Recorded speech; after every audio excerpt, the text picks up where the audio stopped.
According to ABC News, Letitia James says she's prepared to seize Trump's buildings if he can't pay his $354 million civil fraud fine. The New York Attorney General made the remarks in an interview with ABC News. Former President Donald Trump must pay $354 million for fraudulent business practices, Judge Arthur Engoron has ruled. Attorney General Letitia James now considering her next move after Donald Trump's fraud penalty. Late this afternoon, the AG told ABC News that she will seize the former president's assets if he is unable to find the cash to cover the $355 million fine for fraud. ABC's Aaron Katursky sat down with the Attorney General. He joins us now live in Lower Manhattan with more on that conversation. Aaron. As you come on to the page, kindly hit the like bell and don't forget to subscribe if you have not done so as yet. Thank you. Sandra, Attorney General James has been living with this case since September of 2022 when she first filed her lawsuit against Donald Trump. She endured multiple attempts to delay it or dismiss it, and 4 days after the judge issued a decision, she said she is confident it will hold up on appeal. The big question, of course, can Trump pay $355 million plus interest? The Attorney General told us that wasn't for her to say, but she said she would do everything in her power to hold him accountable, including, if necessary, trying to seize his assets. If he does not have funds to pay off the judgment, then we will seek, judgment enforcement mechanisms in court, and we will ask the judge to seize his assets. And so at the end of the day, how he pays for the judgment is really not my business. At the end of the day, he is responsible and liable for $363 million plus $100 million in interest.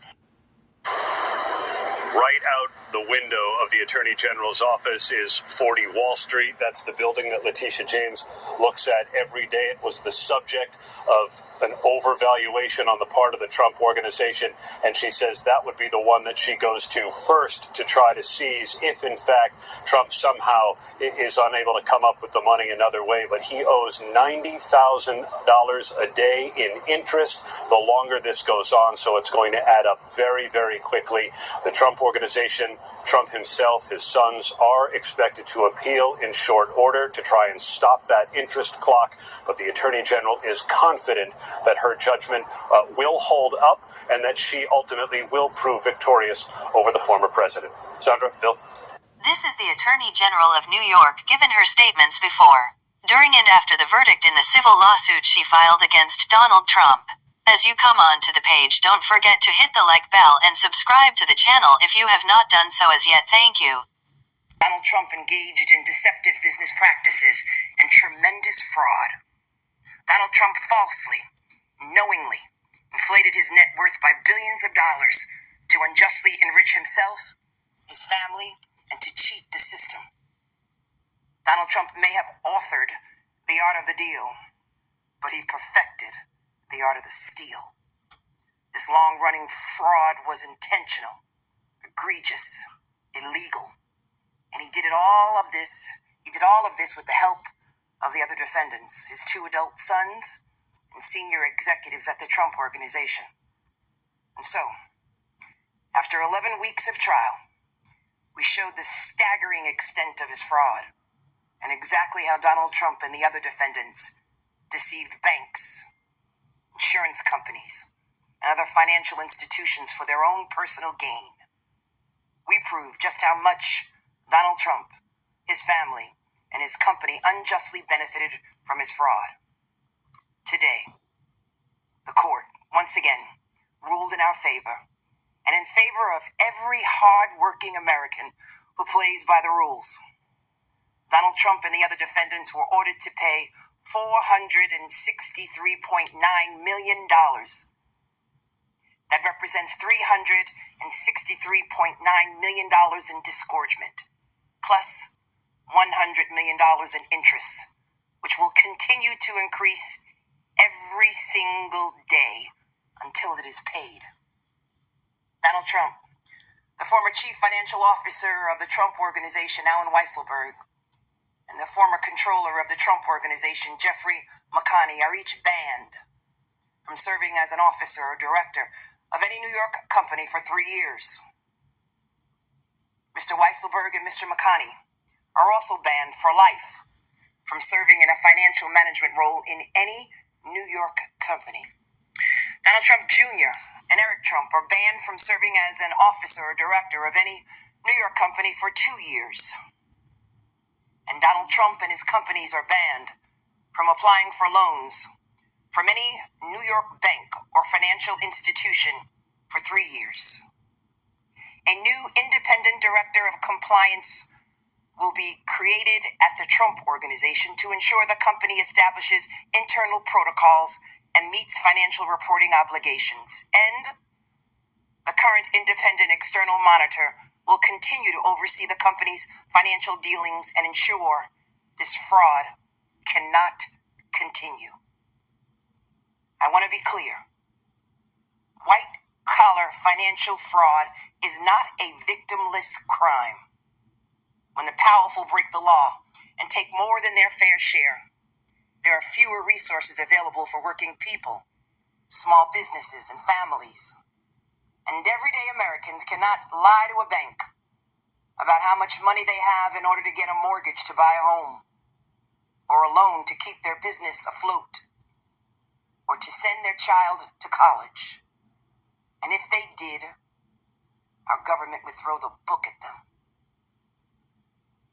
I want to thank the entire incredible and hardworking team in my office that tried this case, because the scale and the scope of Donald Trump's fraud is staggering.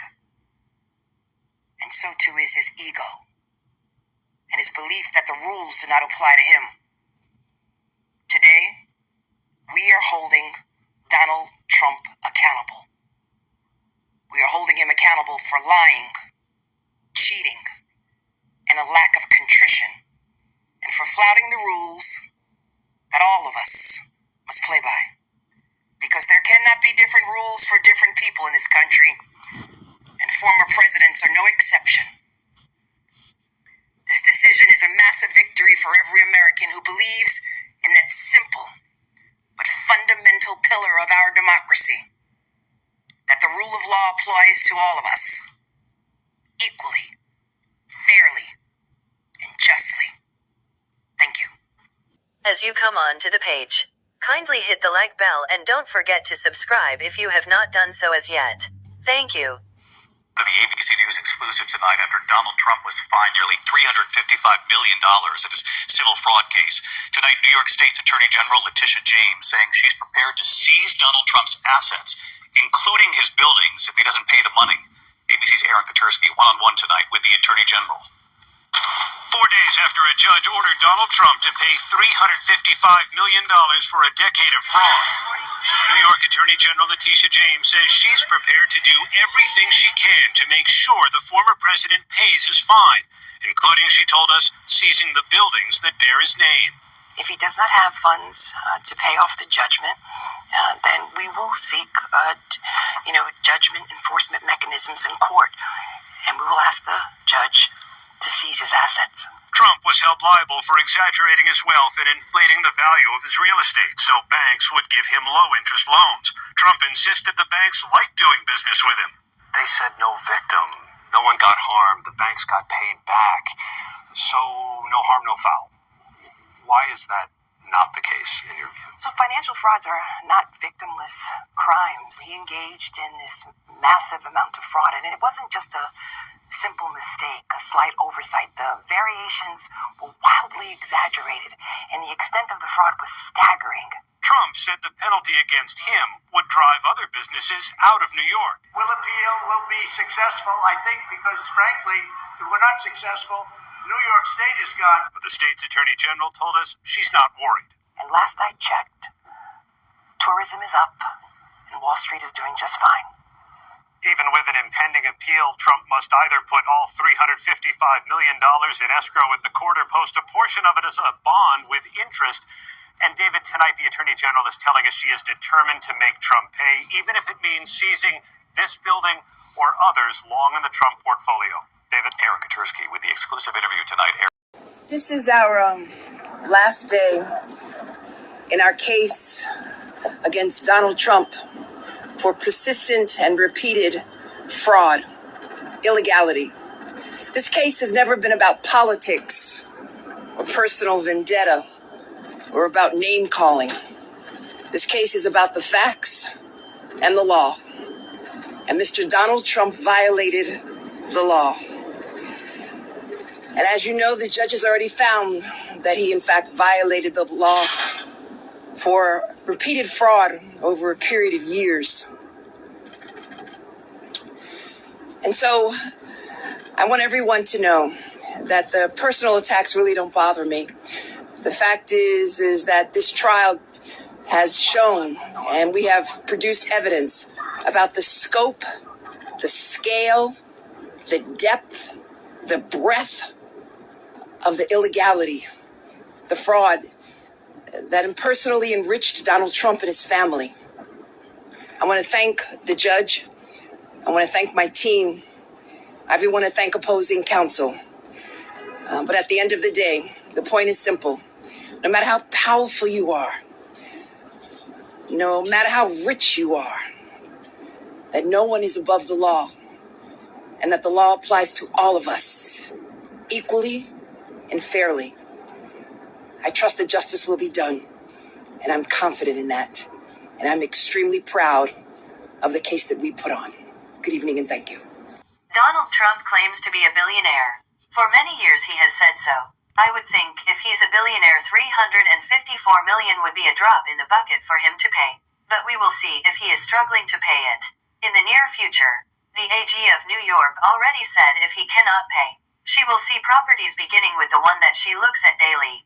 Over the years, Mr. Trump has garnered powerful friends. I would think if he cannot come up with the money, he can borrow the money from one of his billionaire friends. But we will see what happens in the near future. As you leave the page, kindly hit the like bell and subscribe to the channel if you haven't done so as yet. Thank you for watching.